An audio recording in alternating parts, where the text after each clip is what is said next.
welcome back to another video on my channel. In today's video, as you can see by the title, I am setting up another Gargoyle Gecko Enclosure, and it's another 2x2x2 PVC Zen Habitats enclosure. So I know I recently just did this for my Gargoyle Gecko Sunny, and I loved it so much, and I have the perfect amount of space to stack another cube right on top.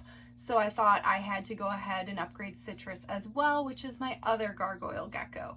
So it is pretty much going to be very similar as the last one. I'm doing a naturalistic background and everything, but it is going to look a little bit different, and I know you guys like watching the process, so I figured I would just turn it into a video for you guys. So again, this enclosure is coming from Zen Habitats. Again, I absolutely love these enclosures. This one in particular is such a great size. It's so spacious for crested and gargoyle geckos.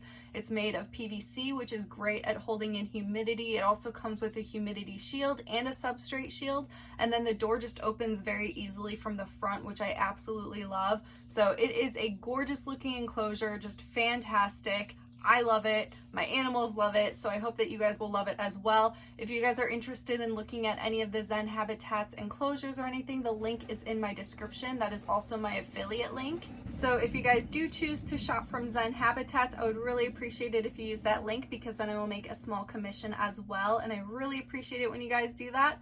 So yeah, and if you guys have any questions about Zen Habitats or their enclosures, please go ahead and feel free to leave a comment and I will help you guys out. But yeah, I'm just gonna get right into it. I hope that you guys enjoy today's video, and thank you so much for being here.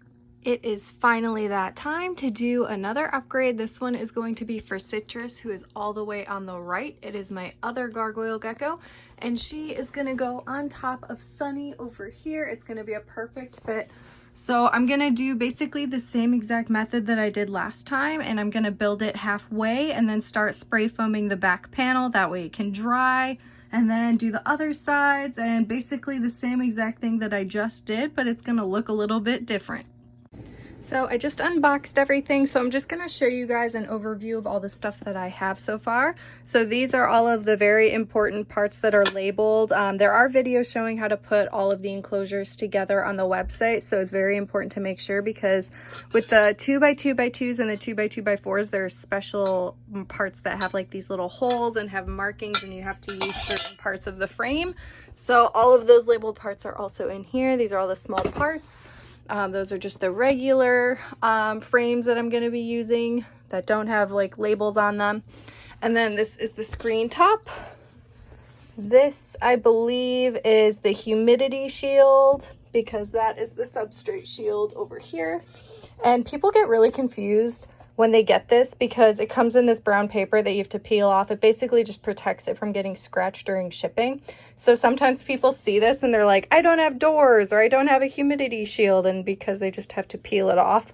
So it's kind of funny, people get a little confused with that. So this is the door, and then we have 4 perfect panels here, and then this is the back panel because it has a hole in it. So I'm going to start assembling it. I'm not going to film me assembling it, because honestly, I just am really bad at filming myself while doing things. So we'll just see once it's half assembled. So my cube is put together halfway. I do not have the door on, or obviously the top frame. I leave all of that off until the end. So what I'm gonna do is I can put the little wire grommet in, which I forgot to put in. And I'm just gonna tip this on its back. That way the back panel is resting on the floor. And then I'm going to spray foam and figure out if I want to put anything on the back. I'll probably put like a little flower pot or something. And yeah, so I have like a couple of pieces of like cork bark, and they're over there. And then I have some jungle wood. I'm probably going to save these for more of like the side panels. So yeah, I don't know what I'm going to do on the back exactly. I'm still figuring it out. I kind of just like figure it out as I go. So this is what I've come up with for the back panel. It looks extremely basic, because it totally is. I think I'll do more on the sides of the panels. So for the back, basically I have a little flower pot that I'm going to be using for some type of a fern that's going to be on the back, and it has some little drainage holes at the bottom, so I'm not going to cover that up with spray foam. And then I've placed this piece of very, very flat cork bark along it. So what I'm thinking is it'll just be like a little place to climb on other than the background. And it's also going to leave a little bit of space depending on how much the foam expands. just to leave a little bit of space for the gecko to be able to crawl underneath of here and use it as an additional hide. So I don't know. This is something I'm kind of just testing out. I don't really know if it's going to work. It may fill in this hole completely and it may just be a little area for climbing on, but we're going to just try and see what happens. And as usual, I am using Great Stuff spray foam. It is reptile safe. So you just want to shake it up first and then have fun and fill in this whole background. I'm gonna leave 1 inch along here because the frame is gonna go down a little bit. So I just wanna make sure I leave room for that. If it does expand, I can just carve it away anyway, but I like to just leave room just in case.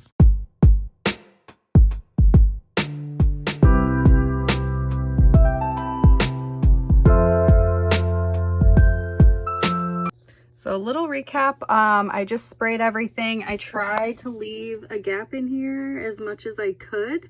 So hopefully this will be enough to hold that piece of cork bark into place. I think that it will be. I like really filled it in on the side over here. I just wanted this to function as a hide as well.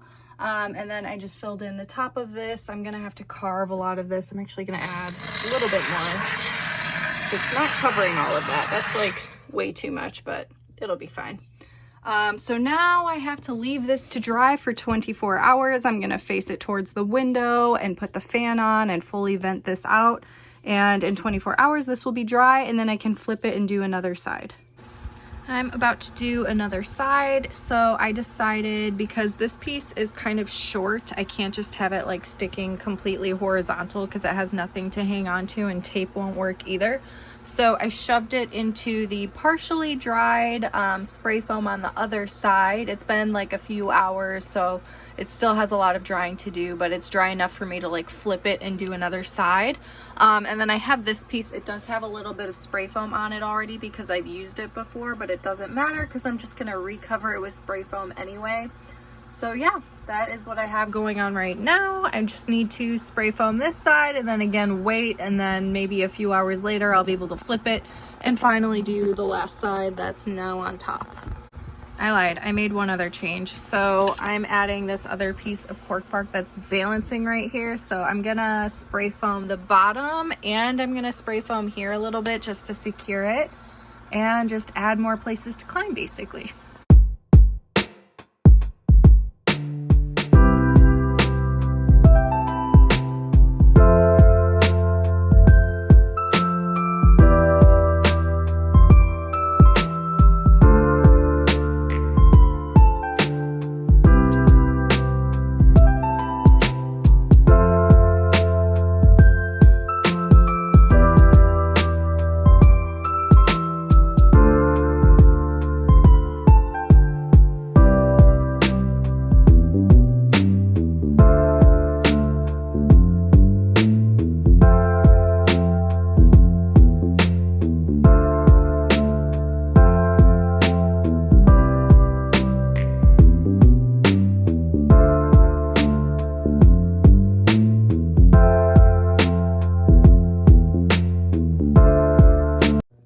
Guys, so it is the next day. I waited 24 hours for the silicone to dry for all of the moss patches that I placed around the enclosure.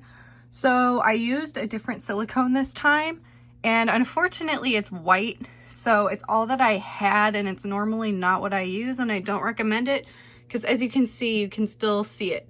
So I usually like to use black or clear. Yeah, so that's kind of annoying because you can see like some white around the moss, but I'm gonna see if I can cover some of that up possibly. But I'm gonna actually show you guys like as I set up everything in the enclosure to decorate, because I normally just skip it and show you at the end. So I'm gonna go through and tell you guys like my thought process and like why I'm doing what I'm doing. And also, this is Citrus's current enclosure. So this is the 30-gallon enclosure tipped on its side. I just lifted it down from up there and I am like completely out of breath. This is so heavy, but that's one of the things I love about the Zen so much, because these are just like so lightweight and so much easier to move, and they're bigger and more spacious at the same time. So, oh my God, I'm just so glad to be getting rid of this thing. Like all of these heavy tank enclosures, I just despise now because It's so ridiculous to move around. So what I'm gonna do first is get some substrate. You know what? No. What I'm gonna, yeah, maybe I will start with substrate. See, this is how I am when I'm actually like setting things up. I'm very indecisive and I don't really know, and I kind of wing it. So now you get to see the whole mess of how I create everything. So this is the substrate that I'm using. It's Josh's Frogs Bio Bedding. So I think I'm gonna end up needing 2 bags of this to put on the bottom because it's very, very spacious, and the substrate shield allows you to put a pretty deep layer. So I'm going to be dumping in 2 of these bags. So here's one. Should cut a bigger hole.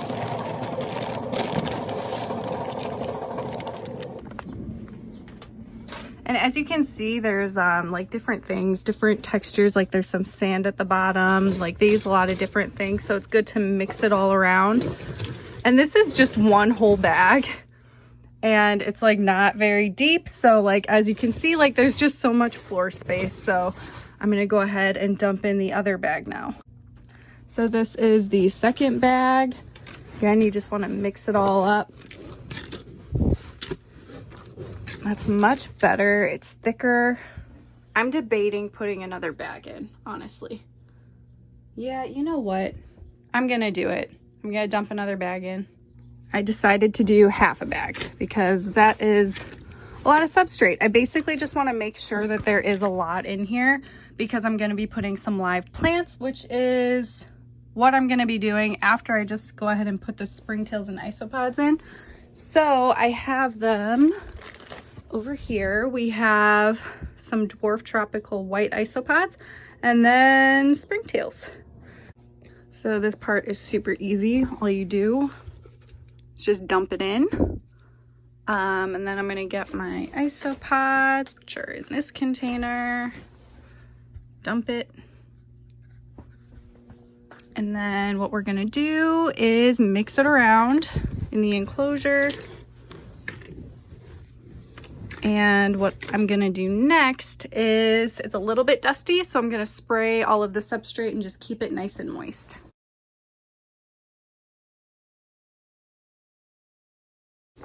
So now I'm just gonna mix it all up, keep it nice and moist, and we're gonna spray again. So I don't want to record it, but I did that about 6 more times, and I just kept mixing it up until I got this nice texture that I really like, that's moist but not like overly moist, because that can cause issues too. So now that I like how it is, I am going to go show you guys my plants, and we have a plant that we're going to put in this pot back here, and then we're going to put some plants around here.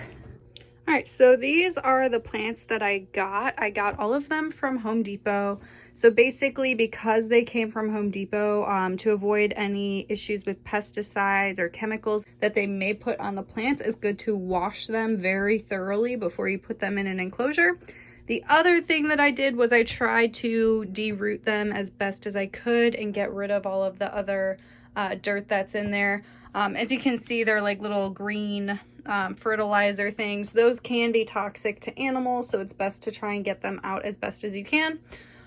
So the plants that I've decided to use, I think, are going to be these 3.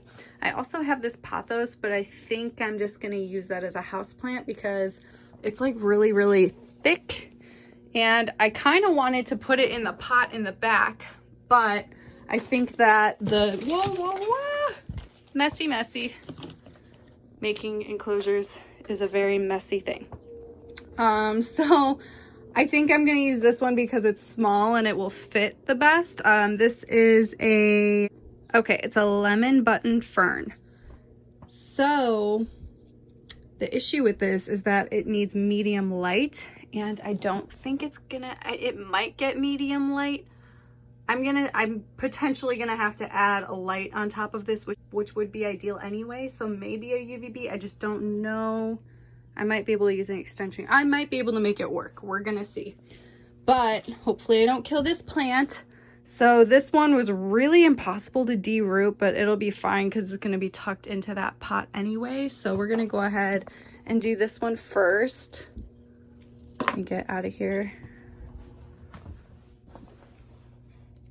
So we're gonna tuck it in there, tucked in perfectly. And then I'm gonna take some substrate and kind of bury it a little bit more, because as I mentioned, we don't want any like toxic fertilizer or anything. So it's best to just cover all of that up as best as you can. So yeah, that should be okay. Hopefully I can keep that alive. I feel like it's gonna die. I have a hard time with ferns. I love them to death. This is the only fern in my life, I don't know what kind of a fern it is, but it's the only one I've managed to keep alive for like over a year, and it's gotten pretty big. All of the other ferns in my life have died, and it's very sad. So this plant is it called a marginata cutback? I don't know.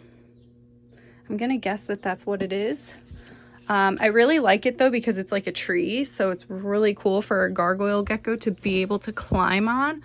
I might tuck it back there behind that vine, because there's a lot of stuff at the top here and this is gonna like block it. So first I'm going to make a little area to plant it, make a little hole,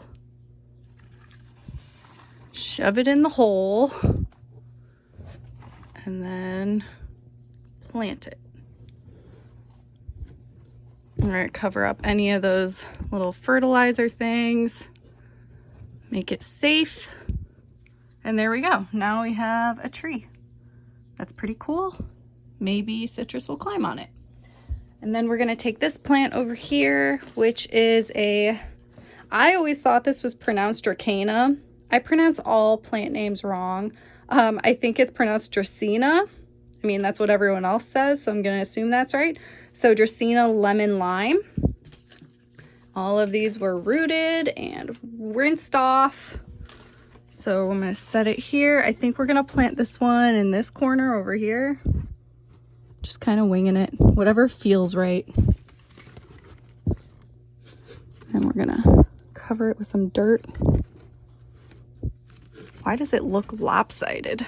I mean, I don't really want this hanging out. Anyway, there we go. I'm glad I added the extra substrate, because I always have an issue with not putting enough. I always need to keep in mind, like, I need more for the plants. Okay, so that looks pretty good. The lighting is kind of annoying though, because like everything looks like it's a shadow when I'm showing you guys, but all right, so yeah, looks good. I like the plants. So the next thing that we're gonna do is, might as well add some moss to the ground and some leaf litter. So I have some of these big pieces, which I've never used before, and then I have some small pieces.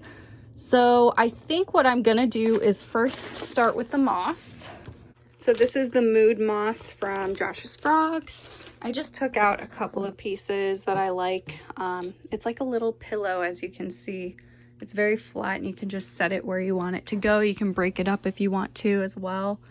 So we're just gonna put some little pillow mosses throughout the enclosure.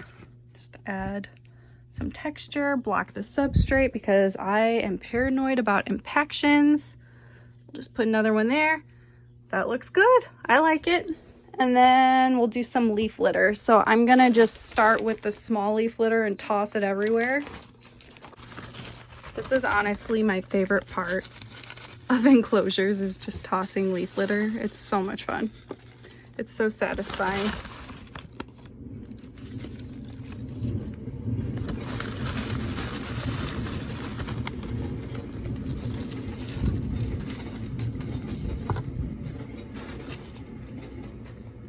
All right, so now I'm gonna get the big chunky pieces and add those. So this is what they look like. We'll just add one there, add one over here, and add one over there. And there we go. I don't know, I might add some more of the small leaf litter. I'm deciding, I'll figure it out. So now the next thing that I'm gonna do is get the fake plants that I want to shove into the foam and put them into the background. So what I'm gonna be using is basically the ones that I have in Citrus's current enclosure. So we're just gonna go ahead and take some of them out, and then as I'm doing this, I'll be able to find where Citrus is. so I can move Citrus into the new enclosure. This is really hard to do with one hand.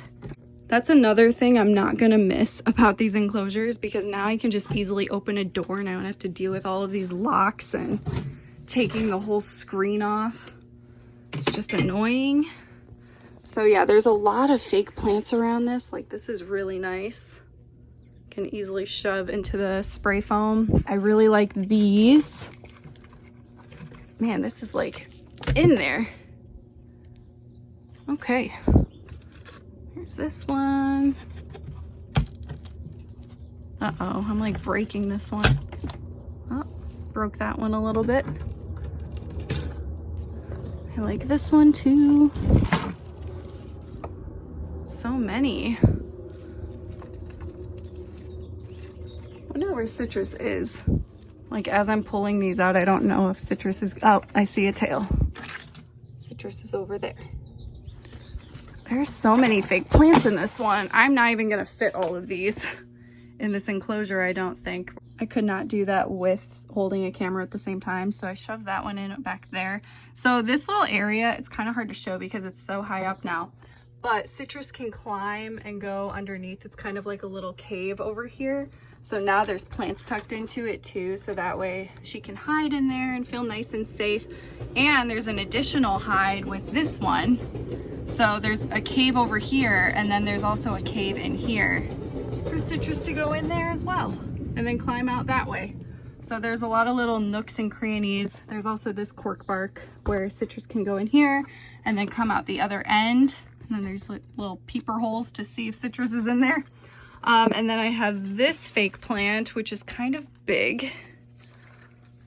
I'm trying to decide, should I put it like here?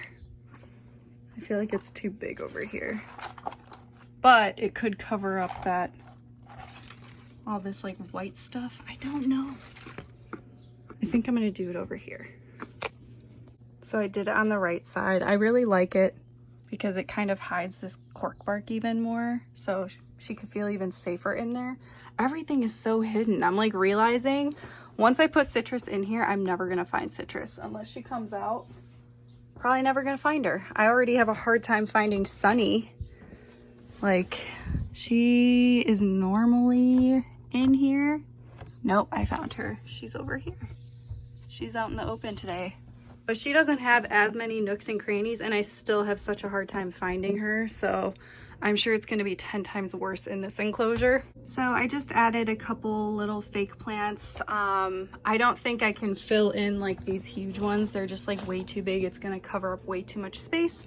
And this is already looking very filled out. So I'm gonna go ahead and just put Citrus in here and let you guys see everything. I hope that you guys enjoyed watching me make this enclosure, and I hope that Citrus is gonna love it. Please remember to check out Zen Habitats and use my affiliate link if you do shop with them. And go ahead and leave me any comments or questions, and I will see you guys in the next one. So one little overview of everything. Feeding dish is over here. That's for the Pangea. Citrus is like, what is going on? So we have a couple of live plants. We have a bioactive substrate. I'm probably gonna add some more isopods. We have some leaf litter on top. We have these mood mosses. We have some fake plants throughout the enclosure, cork bark, tons of secret little hides. There's one over there. There's one over here. There's another one over here. So lots of different crevices, live plants. Naturalistic background. We have a live plant in the back. We have a fern. We have Dracaena. And then we have this one that I don't know the name of. But yeah, it's coming along great. And Citrus is already finding little crevices to go in.